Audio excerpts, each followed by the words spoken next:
पीड़ा और कष्ट ऐसे शब्द हैं जो हर मानव के जीवन में है। सारी गाथा सुनाने के लिए मेरा ये जीवन भी कम पड़ जाएगा और आपका सुनने के लिए। तो इस गीत के माध्यम से मैं तुम्हें कृष्णा जी के जीवन में आए कुछ कष्टों से अवगत कराता हूँ, जिनको सुन के तुम कहोगे, अरे हमारे कष्ट तो इनके आगे कुछ भी नहीं है, कुछ भी नहीं है।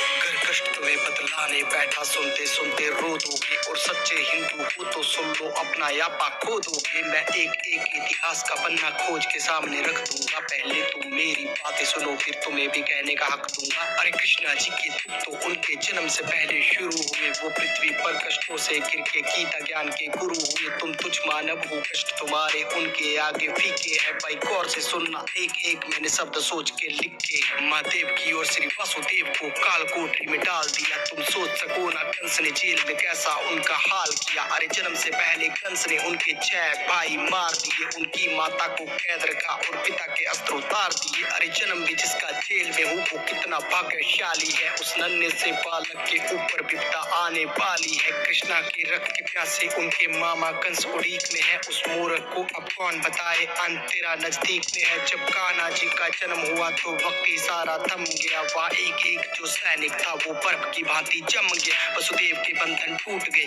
वो सच थे गोकुल जाने को। उनकी माता के पास समय ना एक भी आंसू बहाने को। माता कान्हा को पास में रखती कंस के हाथों मर जाते। पर गोकुल छोड़ के आने के लिए पिता के हाथ भी डर जाते। पर उनको मन समझाना पड़ा, कृष्णा को छोड़ के आना पड़ा। अब जी भर के माँ देख न पाई, पुत्र को दूर ले जाना पड़ा। कान्हा को मरवाने के लिए माया जाल बिछाया था। कभी पूतना भी आई तो कभी बकासुर भी आया था, किंतु नन्हे से कृष्णा को बार नहीं कोई पाया था। नाग कालिया को यमुना से कृष्णा ने भगाया था। गोवर्धन पर्वत की पूजा की तो इंद्र रूठ गए। उसने आके अहंकार में रौद्र रूप दिखाया था।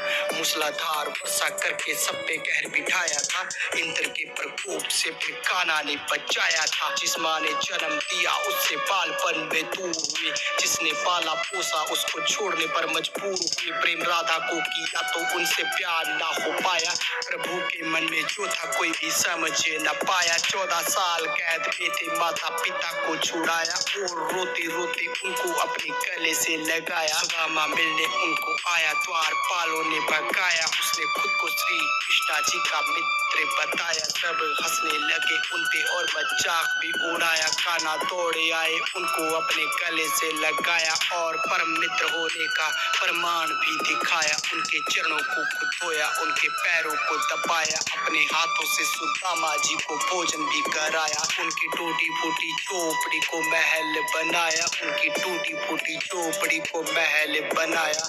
हाथों से सुदामा जी को भोजन भी कराया। 16,000 कन्या कैद में थी, उनको था छुड़ाया। नरकासुर को भी मारा, सबको उनके घर पहुंचाया। इतने साल किसके साथ में थी, सबने प्रश्न उठाया और किसी भी कन्या को ना था किसी ने अपनाया। तब दुखी होके लौटी कन्या कृष्णा जी के पास, बोली प्रभु हमको जिंदा रख लो, तुम हो अंतिम आस। सबके मान को बचाने खातिर उनसे प्यार रचाया और द्वारका में लाए अधिकार भी दिलाया। द्रौपदी की लाज रखी, उसके मान को बचाया। भरी सभा में हो रहे वस्त्र हरण से बचाया। फिर स्त्री मर्यादा खातिर धर्म युद्ध रचाया। अर्जुन हुए जो भयभीत, उसको गीता ज्ञान सुनाया। तब जाके उसको अपना यथा रूप भी दिखाया। उसके हाथों सब पापियों का नाश भी करवाया। देके श्राप अश्वत्थामा को फिर अमर भी बनाया। अपना नाम देके बर्बरी को खाटू श्याम बनाया। बीचों बीच समंदर में एक नगरी बसाई,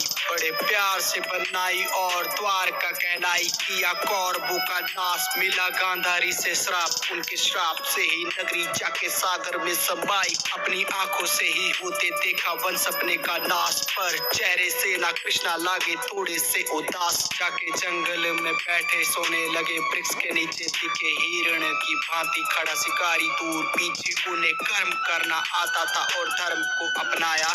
खुद का अंत बाली रूपी चरा से करवाया, भील से करवाया, शिकारी से करवाया। खुद का अंत बाली रूपी भील से करवाया।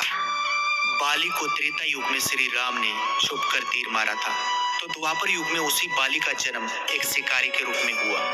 जो कर्म किए हैं उनका फल भुगतना पड़ता है, चाहे इस जन्म में नहीं तो तो अगले जन्म में ही सही वो दूसरों को धर्म का ज्ञान देते थे, तो खुद के लिए कैसे नया नियम बनाते। दुख झेले, पीड़ा झेली, फिर भी अपने कर्म किए। ऐसे ही नहीं वो कृष्णा कहलाते, ऐसे ही नहीं वो कृष्णा कहलाते।